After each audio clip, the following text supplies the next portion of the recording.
चलिए, join your hands, close your eyes बेटा। Om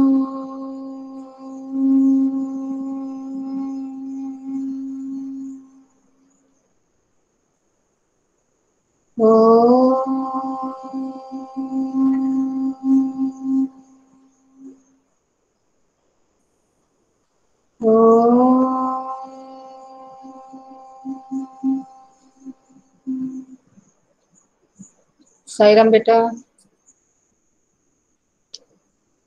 Sairam ma'am. Sairam बेटा, साईराम। साईराम मैम। साईराम। मैं स्क्रीन प्रेजेंट कर रही हूँ, ठीक है? रीडिंग करेंगे अभी।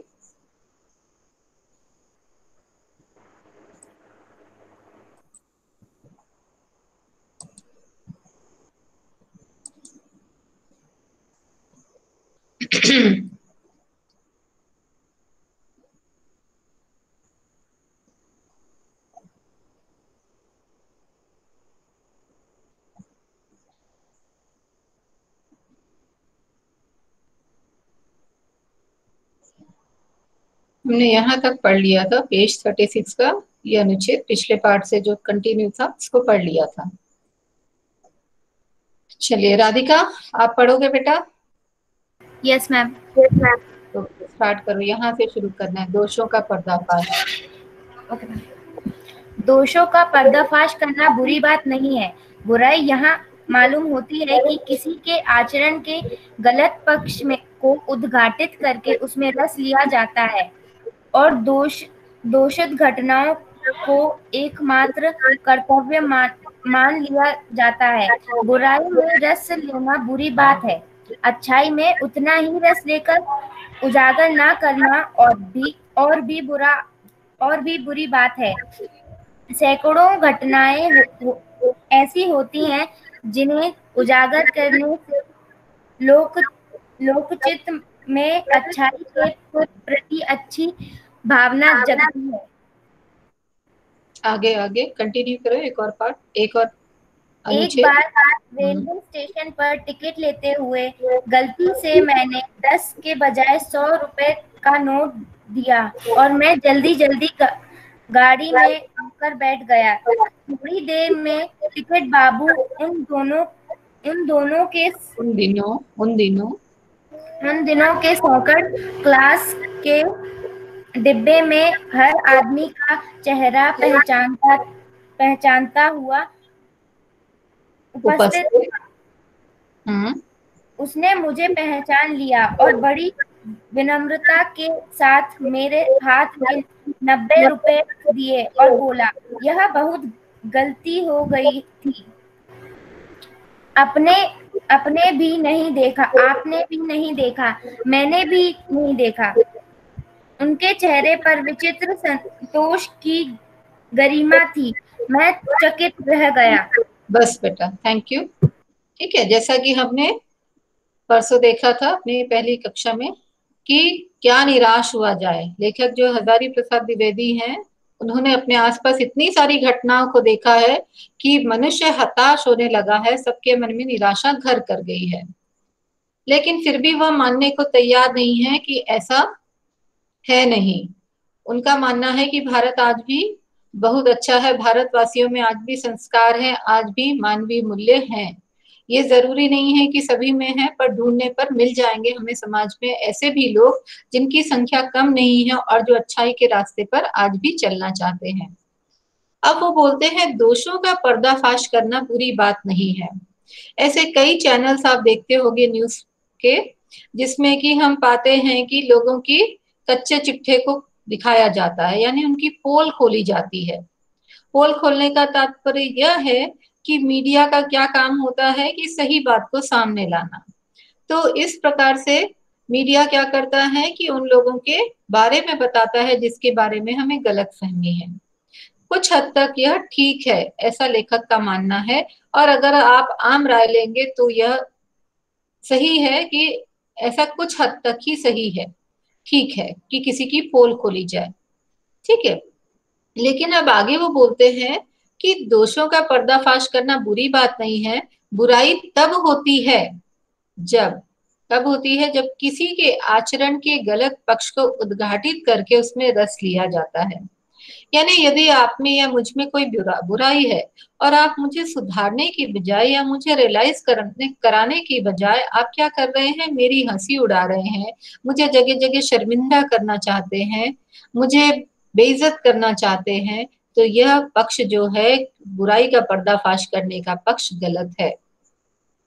अगर हम किसी की गलतियों को उजागर करते हैं तो हमारा मुख्य उद्देश्य यह होना चाहिए कि उस व्यक्ति को अपनी गलती का एहसास हो जाए और वह उसे न करे, आइंदा उसे न करे और अच्छा व्यक्ति बन जाए, या अपने जीवन की अपने उसमें से, अपने जीवन में से उस दुर्गुण को निकाल फेंके।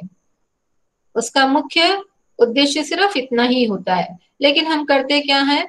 हम मजे लेते हैं, किसी की कोई कमी हमें मिल जाती है, हम चारों तरफ फैलाते हैं उसको, है ना। उसके पास जाके बताया कि पता है वो ऐसा है, पता है वो ऐसा है, उसने ये किया है। हम ये भूल जाते हैं कि उसकी जगह यदि हम में से कोई गलती कर ले और हमारी कोई गलत बात को इस प्रकार से फैलाएगा तो हमें कितना बुरा लगेगा। तो इसलिए लेखक का मानना है कि दोषों का पर्दाफाश करना बुरी बात नहीं है। बुरा कब है? जब हम उसको उद्घाटित करते हैं, जब हम उसको पॉपुलर कर देते हैं और उसमें मजे लेते हैं। बुराई में रस लेना बुरी बात है। आगे लेखक बोलते हैं कि किसी की बुराई की जाती है तो हम सब कान लगाकर सुनने की बड़ी कोशिश करते हैं कि क्या बताया जा रहा है। लेकिन यदि किसी की अच्छी बात हमें पता होती है तो हम उसको कभी भी जग जाहिर नहीं करना चाहते, क्योंकि हम कंपटीशन में आ जाते हैं। ऐसा लगता है कि लोग मेरे बारे में तो कुछ जानते नहीं है, मैं उसके बारे में क्यों बताऊं। ठीक है, अगर आपके फ्रेंड में कोई अच्छी चीज है और अगर आप उसको जाके बताओगे कि पापा या मम्मा, उसके मेरे दोस्त में या मेरी क्लास में एक बच्चे के अंदर ये अच्छी बात है, तो आपको बहुत अजीब सा लगेगा। आप सोचोगे कि मैं अपने बारे में तो बता नहीं रहा, किसी और के बारे में बता रहा हूँ। जबकि लेखक बोलते हैं कि अच्छी बात को छुपाना उतनी ही बुरी बात है जितना कि गलत बात को उजागर करना।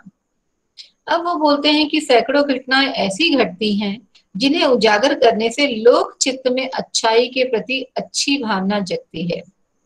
लेखक यह भी कहते हैं कि यदि अच्छी बात को इधर उधर बताया जाए तो लोगों के मन में, लोगों का चित्त जो है वो अच्छाई के प्रति उस तरफ उसका रुझान बढ़ेगा, वो अच्छा करने की बात सोचेंगे। बार बार अच्छा सुनते हुए हम अच्छाई की तरफ मुड़ जाते हैं। ठीक वैसे ही यदि बार बार हमें नकारात्मक विचारों का सामना करना पड़ता है तो हमारे अंदर नकारात्मक विचारों का जन्म हो जाता है। एक बहुत छोटा सा उदाहरण आम तौर से देखा जाता है, आप मूवीज में या फिल्मों में बहुत ज्यादा देखते हो कि किसी मुजरिम को या किसी निर्दोष को भी यदि कटघरे में खड़ा किया जाता है तो बार बार उससे यह बोला जाता है कि तुम्हें स्वीकार करना होगा, तुमने ये किया, ये किया, ये किया, और वो बार बार ना ना ना करता रहता है कि मैंने ऐसा कुछ नहीं किया है। लेकिन जब कुछ भी नहीं हो पाता है, उसके ऊपर ढेरों उंगलियां उठती हैं, तो अंततः बोलता है हाँ मैंने किया था, क्या करना है बताओ, क्या करोगे। ऐसे ही आपके घर के छोटे छोटे से उदाहरण हैं। जब मम्मी पापा हमें डांटते हैं, किसी बात के लिए समझाते हैं, तो कई बार हम बड़े इरिटेट हो जाते हैं और बोलते हैं हाँ मैंने किया है, बताओ क्या करोगे, मारोगे ना, डांटोगे ना, डांट लो। ये हमारी सोच हो जाती है और फिर धीरे धीरे हम उसी तरफ बढ़ते चले जाते हैं। हमें पता भी नहीं चलता कि हमने अपने अंदर के मानवीय मूल्यों को किस प्रकार से छोड़ दिया है और हम बुरी आदतों के शिकार होते जा रहे हैं। इसलिए लेखक इस चीज के पक्ष में नहीं है।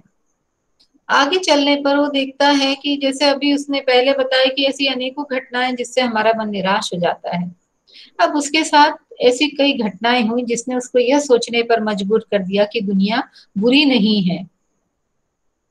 क्या हुआ कि रेलवे स्टेशन पर टिकट लेते समय टिकट की खिड़की में उसने जो टिकट दे रहे थे टिकट बाबू को 100 का नोट पकड़ा दिया, जबकि टिकट 10 रुपए की ही थी। और जल्दी जल्दी में उन्होंने उस 100 रुपए का ध्यान नहीं दिया और टिकट बाबू ने भी उस 100 रुपए को 10 का समझकर रख लिया। लेकिन बाद में उनको एहसास हुआ कि ये तो 10 रुपए नहीं है, 100 रुपए हैं।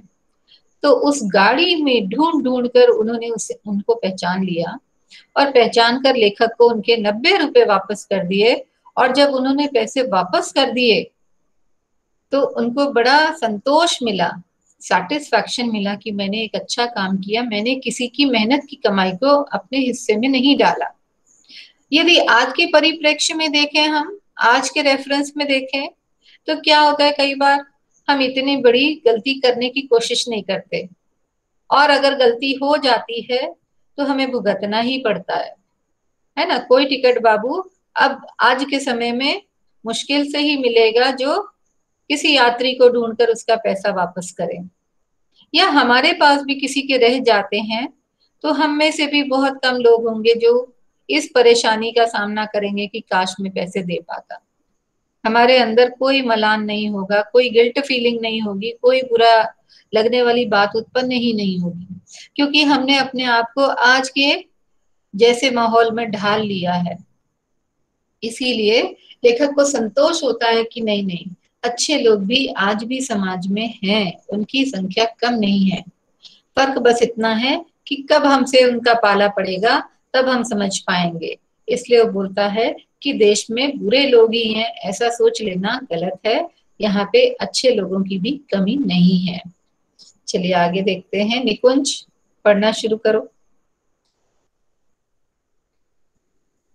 निकुंज, मेरी आवाज आ रही है? यस मैम, एक सेकंड मैम। हाँ निकुंज, पढ़ना शुरू करो बेटा।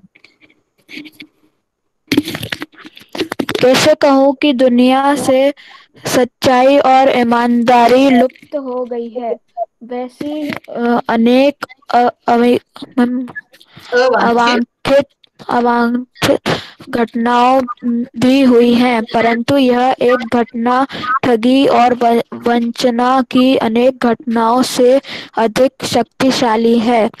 एक बार मैं बस में यात्रा कर रहा था। मेरे साथ मेरी पत्नी और 3 बच्चे भी थे। बस में कुछ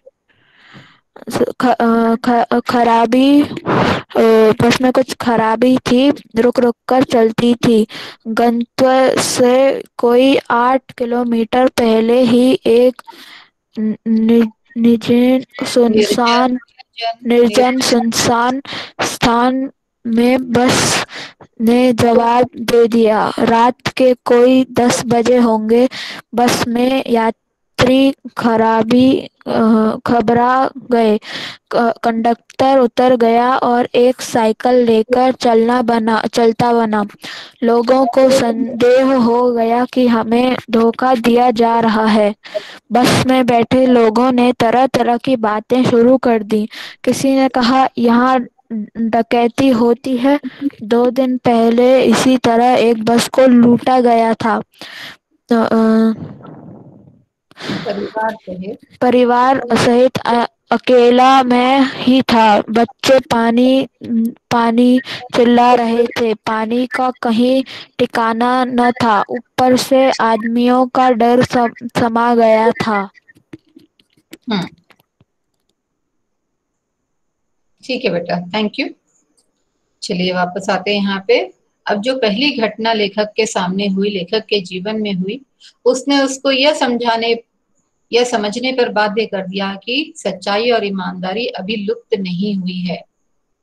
उसका मानना था कि ऐसी अवांछित घटनाएं जीवन में होती रहती हैं जिसके बारे में हम अपेक्षा नहीं करते। अवांछित मतलब जो हमारे हिसाब से नहीं होती, जिनके बारे में हम सोच नहीं पाते, जो हमारी चाहत के विपरीत होती है। कोई नहीं चाहता कि किसी का बुरा हो, पर बुरा हो जाता है तो वो अवांछित घटना है। तो ऐसी कई सारी अवांछित घटनाएं हमें अपने साथ और अपने आसपास देखने को मिलती हैं। लेकिन लेखक बोलते हैं कि परंतु यह एक घटना ठगी और वंचना की अनेक घटनाओं से अधिक शक्तिशाली है। कौन सी एक घटना? जो अभी अभी उन्होंने बताया, जिसके बारे में कि रेलवे स्टेशन पर टिकट बाबू ने उनको 90 रुपए लौटाए। वो चाहते तो रख लेते थे। ठगी का मतलब पता आपको, किसी को ठगना, धोखा देके। वंचना का मतलब है धोखा देना। ठीक है, धोखाधड़ी और ठगी, ऐसी अनेक घटनाओं पर यह एक घटना भारी है। बेशक घटना छोटी है, हो सकता है 100 रुपए की कोई कीमत नहीं है, 90 रुपए की कोई कीमत ना हो, पर ईमानदारी से उस व्यक्ति ने आके पैसे वापस किए, ये एक बहुत बड़ी घटना थी। और लेखक ने हजारों बार धोखा खाया होगा, पर उसने पाया कि यह एक अच्छी घटना उन सभी घटनाओं पर भारी थी।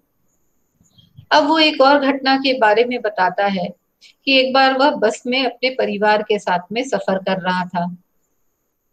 गंतव्य से कोई, गंतव्य यानी मंजिल, जो उसका डेस्टिनेशन था, जहां उसको जाना था, गंतव्य से 8 किलोमीटर पहले ही बस निर्जन सुनसान स्थान में रुक गई। क्योंकि बस रुक रुक कर चल रही थी, बस खराब थी, इसलिए मंजिल पर पहुंचने से पहले ही वह खराब हो गई। खराब होने की वजह से वो रुक गई, और रात का समय होने की वजह से पूरा निर्जन स्थान था। निर्जन का मतलब जहां कोई नहीं रहता, जन मतलब लोग, निर मतलब बिना, बिना लोगों के, सुनसान स्थान। ऐसी जगह पे जब बस रुक जाती है तो लोगों के अंदर फुसफुसाहट शुरू हो जाती है। लोग आपस में बातें करने लगते हैं, तरह तरह की बातें करने लगते हैं, क्योंकि कुछ ही दिन पहले समाचार में उन्होंने सुना था कि 2 दिन पहले इसी तरह से एक बस को लूटा गया था और ऐसी ही जगह पे बस को रोका गया था। ठीक है, अब मन में सभी के इस प्रकार की शंका उजागर हो रही थी, शंका जन्म ले रही थी, क्योंकि रात के 10 बज रहे थे और यात्री घबरा गए थे। और यात्रियों के घबराने का एक और मुख्य कारण यह था कि कंडक्टर उतरकर चला गया था बिना कुछ कहे। उसने एक साइकिल ली और वो वहां से गायब हो गया। उसका कुछ ना कहना लोगों के मन में संदेह उत्पन्न कर रहा था कि कहीं ये डाकुओं को बुलाने तो नहीं गया है, और इसलिए लोगों के मन में और भी ज्यादा डर समा गया था। अब जैसे जैसे बातें होती जा रही थी, लेखक और उसका परिवार सहमता जा रहा था, डरता जा रहा था। उसके छोटे छोटे बच्चे पानी के लिए व्याकुल थे, और वह देखता है कि पूरे बस में सभी अकेले हैं, मतलब आदमियों की भीड़ थी, परिवार के साथ जिसमें पत्नी और बच्चे, वही अकेला था। पानी का ठिकाना नहीं था, आदमी डरे हुए थे और सोच रहे थे कि अब तो मरना ही है, अब डाकू आएंगे और हम सभी को लूटेंगे, तो उससे पहले हमें भी कुछ करना चाहिए। ऐसा सोचकर वह कुछ न कुछ अपने मन में योजना बना रहे थे। ठीक है, आगे चलते हैं। अक्षिता। Yes ma'am. हाँ बेटा, अनम्यूट करो।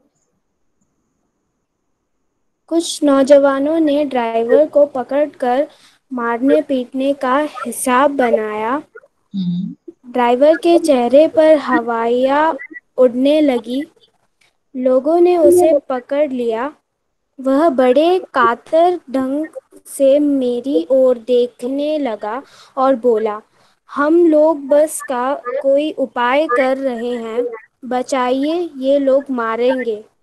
डर तो मेरे मन में था, पर उसकी कातर मुद्रा देखकर मैंने यात्रियों को समझाया कि मारना ठीक नहीं है, परंतु यात्री इतने घबरा गए कि मेरी बात सुनने को तैयार नहीं हुए। कहने लगे कि इसकी बातों में मत आइए, धोखा दे रहा है। कंडक्टर को पहले ही डाकुओं के यहाँ भेज दिया है। मैं भी बहुत भयभीत था, पर ड्राइवर को किसी तरह मारपीट से बचाया। डेढ़ 2 घंटे बीत गए। मेरे बच्चे भोजन और पानी के लिए व्याकुल थे। मेरी और पत्नी की हालत बुरी थी। लोगों ने ड्राइवर को मारा तो नहीं, पर उसे बस से उतारकर एक जगह घेर कर रखा। कोई भी दुर्घटना होती है तो पहले ड्राइवर को समाप्त कर देना उन्हें उचित जान पड़ा। मेरे गिड़गिड़ाने का कोई विशेष असर नहीं पड़ा। इसी समय क्या देखता हूँ कि एक खाली बस चली आ रही है और उस पर हमारा बस कंडक्टर भी बैठा हुआ है। उसने आते ही कहा, अड्डे से नई बस लाया हूँ, इस बस पर बैठिए। वह बस चलाने लायक नहीं है। फिर मेरे पास एक लोटे लोटे में फिर मेरे पास एक लोटे में पानी और थोड़ा दूध लेकर आया और बोला, पंडित जी, बच्चों का रोना मुझसे देखा नहीं गया। वही दूध मिल गया, थोड़ा लेता आया। यात्रियों में फिर जान आई। सबने उन्हें धन्यवाद दिया, ड्राइवर से माफ़ी मांगी और बारह 12 बजे मैं पहले ही सब लोग बस अड्डे पहुंच गए। बस बेटा, थैंक यू। हाँ, तो ये दूसरी घटना लेखक के जीवन में और हुई। बस की यात्रा में जब बस बिगड़ गई, खराब हो गई और कंडक्टर बिना बताए ही साइकिल लेकर चला गया, तो सबने संदेह किया कि कहीं ड्राइवर ने जानबूझकर बस ऐसी जगह रोकी तो नहीं है और कंडक्टर को भेज दिया है कि जाओ डाकुओं को बुला लाओ या बता दो कि बस रुकी हुई है, लूट लिया जाए। तो डरे सहमे तो सभी थे, यहाँ तक कि लेखक भी डरे हुए थे, क्योंकि उनका परिवार था और बच्चे थे। यदि वो अकेले होते तो शायद इतना भय नहीं होता। अब सभी ने सोचा कि ठीक है, अब तो जो होना है होगा ही, हम मरेंगे कि बचेंगे पता नहीं, तो क्यों ना जो हमारे हत्थे चढ़ा है, जो बाकी बचा है, ड्राइवर हमारी पकड़ में है, तो ड्राइवर को ही पीट दिया जाए ताकि अपने मन को भी शांति मिल जाए। और इसलिए उन्होंने ड्राइवर को उतारकर घेर लिया मारने के लिए।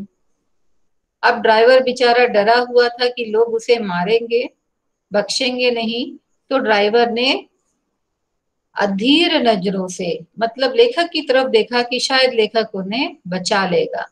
और लेखक के कहने पर लोगों ने उसको घेर कर रखा, मारा तो नहीं पर घेर कर रखा कि यदि डाकू आए तो पहले हम इसको खत्म कर देंगे, ताकि हमारे मन में ये संतुष्टि रही कि हम किसी को मारकर मरे हैं।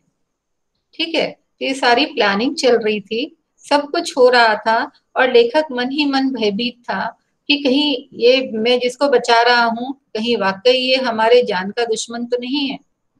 तो इस तरीके से कोई 1.5-2 घंटे बीते होंगे, क्योंकि कंडक्टर को साइकिल से उतनी दूर जाना, बस अड्डा मतलब बस स्टॉप, जहाँ पे बसें आकर खड़ी होती हैं और जहां से जाती हैं, उतनी दूर साइकिल से उतनी रात को जाना भी एक अपने आप में चैलेंज वाली बात थी। पर वो साइकिल से गया, नई बस लेकर आया, और जब एक नई खाली बस आते हुए देखी लोगों ने और उसमें अपने बस के कंडक्टर को देखा, तो सबकी जान में जान आई। उसने आते से ही बताया कि ये बस खराब हो गई है और चल नहीं पाएगी आगे, इसलिए मैं नई बस लेकर आया हूँ, सभी उसमें चढ़ जाएं। और तब सभी को अपनी गलती का एहसास हुआ कि केवल संदेह के ही कारण किसी पर अविश्वास नहीं करना चाहिए। जब तक हमें कोई प्रमाण नहीं मिलता, जब तक कोई प्रूफ नहीं मिलता, तब तक हमें रिएक्ट नहीं करना चाहिए, प्रतिक्रिया नहीं देनी चाहिए। कई बार हम भूल जाते हैं और इतने परेशान होते हैं कि बिना सोचे समझे ही प्रतिक्रिया या रिएक्शन दे देते हैं, जिससे सामने वाले के दिल को ठेस पहुंचती है। ठीक है, जब आपकी किसी चीज पर मम्मी पापा का रिएक्शन आप देखते तो आपको बुरा लगता है ना, कि बात नहीं सुनी और रिएक्ट कर रहे हैं। ऐसे ही जब आप किसी के साथ में इस तरीके से करते हो, वो बिना सुने ही रिएक्ट करेगा तो भी बुरा लगता है।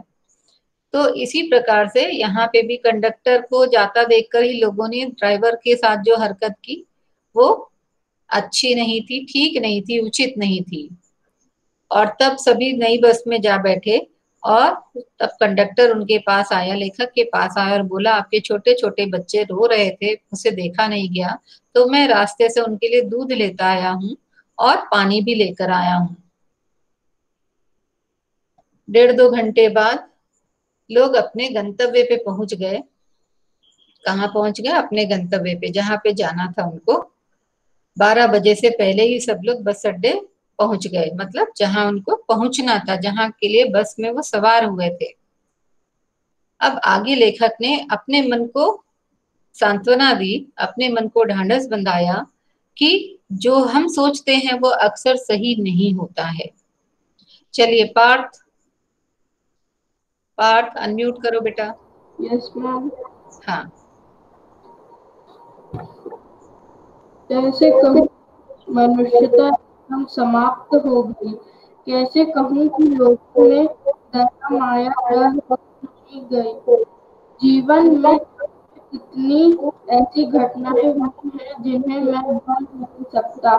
ठगा भी गया हूँ, धोखा भी खाया है, परंतु बहुत कम स्थलों पर विश्वासघात नाम की चीज मिलती है। केवल उन्हीं बातों का हिसाब रखो जिनमें धोखा आया है तो जीवन कष्टकर हो जाएगा, परंतु ऐसी घटनाएं भी बहुत कम नहीं है जब लोगों ने अकारण सहायता की।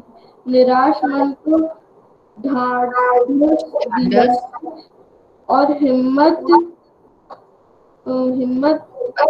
बंधाई है। कविवर रविंद्रनाथ ठाकुर ने अपने प्रार्थना गीत में भगवान प्रार्थना की थी कि संसार में केवल नुकसान ही उठाना पड़े, धोखा ही खाना पड़े, ऐसे अवसरों पर भी हे प्रभु मुझे ऐसी शक्ति दो कि मैं तुम्हारे ऊपर संदेह न करूं। मनुष्य की बनाई विधियां गलत नतीजे तक पहुंच रही है, बदलना हो। वस्तुतः आए दिन इन बदला ही जा रहा है, लेकिन अब भी आशा है कि ज्योति बुझी नहीं, महान भारत पाने की संभावना बनी रहेगी। मेरे मन निराश नहीं, गलत नहीं। गुड। अब देखिए अंत में क्या कहते हैं लेखक कि कैसे कहूं कि मनुष्यता एकदम समाप्त हो गई है। उनके जीवन की ये दो ऐसे उदाहरण थे जिनके माध्यम से उन्होंने ये समझा कि मनुष्यता या मानवता का जो भाव है आज भी हमारे समाज में, हमारे देश में व्याप्त है। लोग आज भी ईमानदारी से काम करते हैं और विश्वासघात नहीं करते हैं। वो बोलते हैं कि लोगों में दया माया नहीं रह गई है, ऐसा मैं नहीं सोच सकता और हमें मानना भी नहीं चाहिए, क्योंकि हर एक के जीवन में ऐसी कई छोटी बड़ी घटनाएं हुई होंगी जिसने आपको यह सोचने के लिए मजबूर कर दिया होगा, क्या नकारात्मकता ही है अब, या सकारात्मक विचार अब भी जीवित हैं, सकारात्मक लोग अब भी जीवित हैं, या हमारे समाज में ऐसे भी लोग हैं जो आज भी ईमानदारी के रास्ते को अपनाए हुए हैं। वो बोलते हैं ठगा भी गया हूं मैं, बहुत बार लोगों ने मुझे ठगा है, मैंने कई बार धोखा खाया है, विश्वासघात भी मैंने सहा है। केवल उन्हीं बातों का यदि हम हिसाब रखते हैं, यदि हम नकारात्मक सोच बना लेंगे तो क्या होगा कि हम जी नहीं पाएंगे, जीवन कष्टकर हो जाएगा। आप अपने एक छोटे से जीवन का उदाहरण देखोगे, अभी तक का आपका जीवन बहुत छोटा है बेटा, क्योंकि अभी तो और आगे चलना है, आपने बहुत सारी चीजों को देखना है, आपको अनुभव लेने हैं। तो ये जो आपकी 12-13 साल की उम्र है, इसमें आपको बहुत कम चीजें ही याद होंगी जब से आपने समझना शुरू किया होगा। अगर ऐसे भी चीजों में इन समय, चाहे स्कूल का ही समय ले लिया जाए, आपकी फ्रेंड्स की बात ले ली जाए, तो कई बार आपको लगा होगा कि फ्रेंड ने आपको धोखा दिया है, विश्वासघात किया है, लेकिन आप पाओगे कि वो एक या दो ही हैं। ऐसे बहुत सारे लोग आपके आसपास हैं, आपकी क्लास में होंगे, आपके पड़ोस में होंगे, जो आपकी बार बार सहायता करते होंगे, बार बार आपको दूसरी चीजों से या गलत चीजों से बचाते होंगे। लेकिन हम पर हावी क्या चीज होती है? धोखा, विश्वासघात, बुराई, ठीक है, नफरत, ये हम पर बड़ी जल्दी हावी हो जाती है। तो लेखक बोलते हैं कि अगर हम उन चीजों को ध्यान रखते हैं तो हम कैसे होते जाते हैं? हम अपनी खुशियों पर खुद ही ग्रहण लगा देते हैं। हम खुशी से अपना जीवन जी नहीं पाते और जीवन हमारा कष्टमय हो जाता है। हमेशा हम निराश और उदास रहने लगते हैं। किसी पर भी विश्वास करने को मन नहीं करता है। आगे लेखक बोलते हैं कि जब लोगों ने अकारण सहायता की हो, आपने किसी से मदद नहीं मांगी और किसी ने आपको आकर ऑफर किया हो कि क्या मैं आपकी हेल्प कर सकता हूँ या आप इससे काम कर लें, मेरे पास एक्स्ट्रा है, तो आपको कैसा लगता होगा? निराश मन को ढांढस दिया है। ऐसी घटनाएं आपके निराश मन को हिम्मत बंधा देती हैं, धीरज बंधा देती हैं, आपका आत्मविश्वास बढ़ा देती हैं।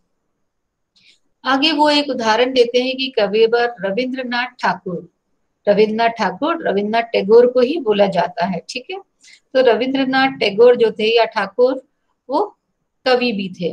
तो उन्होंने जब अपना प्रार्थना गीत लिखा था तो भगवान से उन्होंने एक ही प्रार्थना की थी कि ये संसार बहुत सारी चीजों में नुकसान देता है, हमें नुकसान उठाना पड़ सकता है, हमें कई धोखे भी खाने पड़ सकते हैं, तो भी तुम मुझे इतनी शक्ति देना कि मैं तुम्हारे ऊपर संदेह ना करूं। तो उस अपार शक्ति पर भी वह किसी भी कारण से संदेह नहीं करना चाहते थे। ऐसा वो अपने अंदर हिम्मत चाहते थे, अपनी शक्ति को इतना बढ़ाना चाहते थे कि दुनिया कितनी भी बुरी हो जाए पर उस बुराई में भी ईश्वर की शक्ति पर उनको अविश्वास पैदा न हो।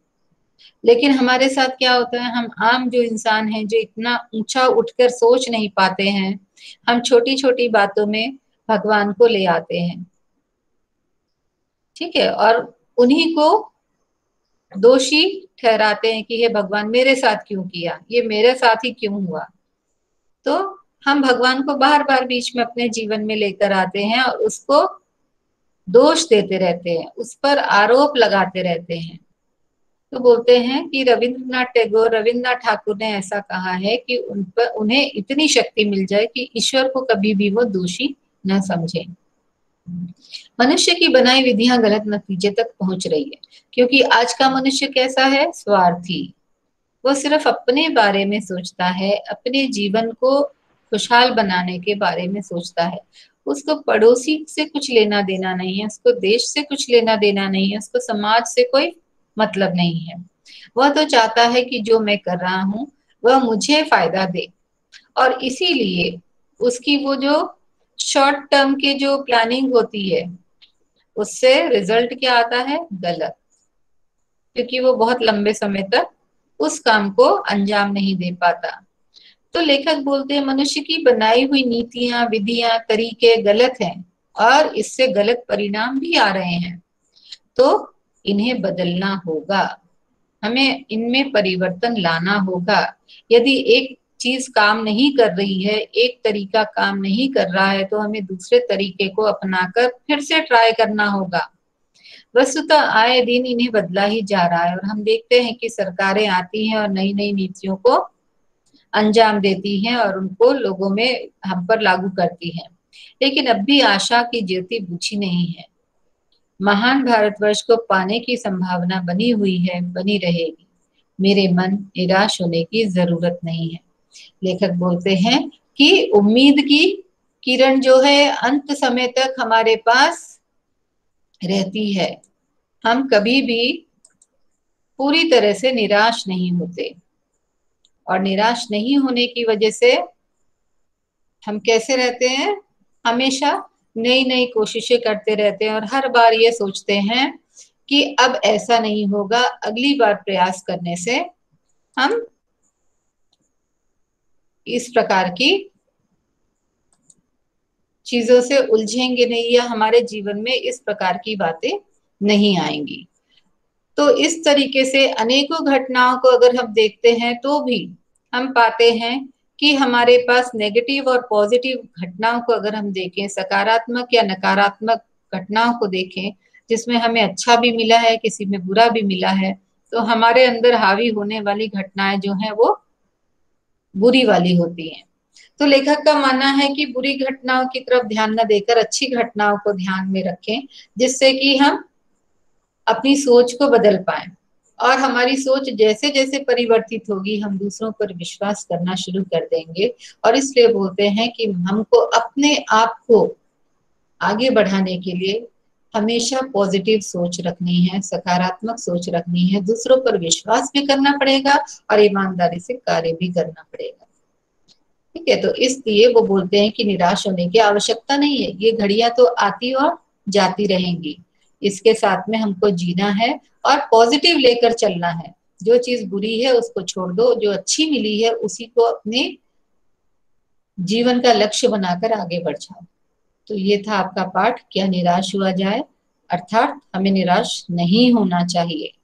अब आपको, आप में से किसी को अगर कोई घटना याद आती हो जिसमें ऐसा भाव देखा हो आपने कि पहले तो आप बड़े हताश हुए हो, परेशान हुए और बाद में आपको लगा कि नहीं, मैंने जो सोचा था ऐसा तो नहीं है, तो आप शेयर कर सकते हो। किसी को याद आ रही है ऐसी घटना? शेयर करने से अच्छा लगता है, अच्छी बातों को हमेशा शेयर करना चाहिए जिससे दूसरे प्रेरित हो सके। है किसी के पास कोई घटना? कोई भी नहीं ऐसा? क्यों?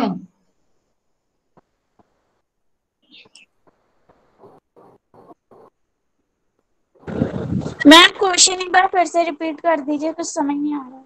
बेटा ऐसा मैंने कहा कि यदि आपके साथ ऐसी कोई घटना घटित हुई हो जिसमें पहले आपको अविश्वास पैदा हुआ हो और बाद में कुछ बातें पता चली हो कि नहीं नहीं, उसने तो ऐसा नहीं सोचा था, उसने ऐसा नहीं किया था, मैंने ही गलत सोचा था, क्या ऐसा कुछ आपके साथ हुआ है तो आप शेयर कर सकते हैं। हुआ है किसी के भी साथ? Yes ma'am. कौन है? प्रांजल? मैम अक्षर। ओके अक्षर, बोलो बेटा। मैम मेरे रिलेटिव्स के साथ हुआ था मैम, कोरोना वायरस। मैम अभी की बात है कि मैम कोरोना वायरस का मैम वो उसके संपर्क में थे और उनको हो गया था, तो फोन आया डॉक्टर के पास से घर में कि है ना वो मर चुके हैं, उनकी डेड बॉडी जला दी है। तो फिर मैम वो सब रोल ये सब हो गया। फिर उसके बाद सॉरी सॉरी कि है ना वो आपके नहीं, आपके तो अभी स्वस्थ हैं, कि कोई और की डेथ हो गई थी। तो कितनी बुरी स्थिति परिवार वालों की, सबकी, है ना? और बाद में उतनी ही खुशी हुई होगी। और किसी को कोई घटना याद आ रही है?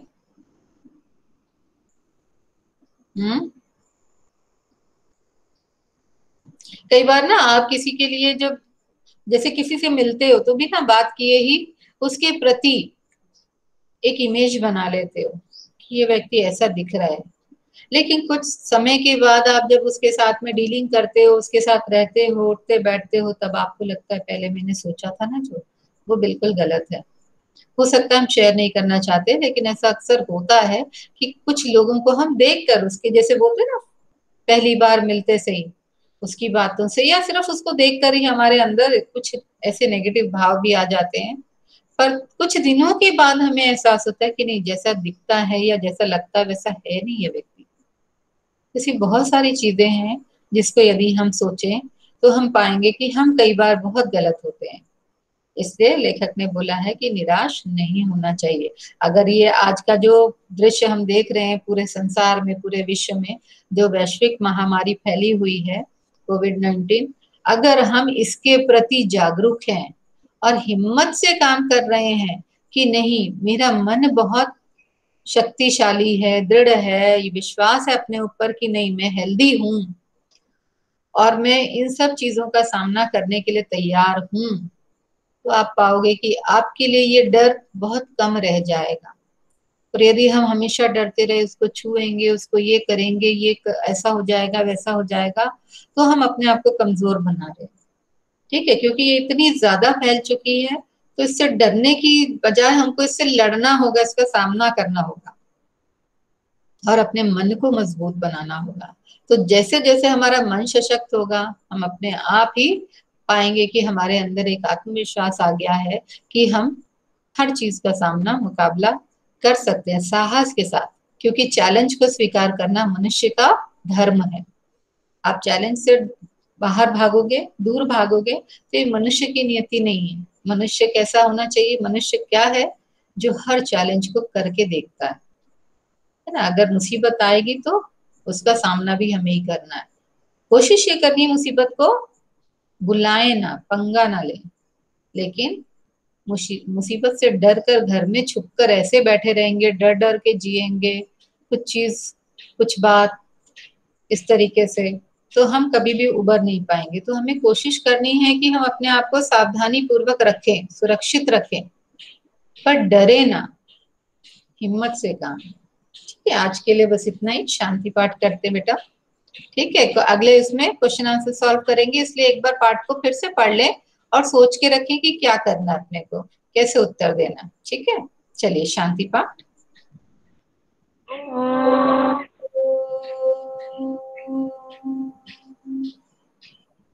शांति शांति शांति। साई राम बच्चों। साई राम। साई राम। साई राम। सारा साई राम।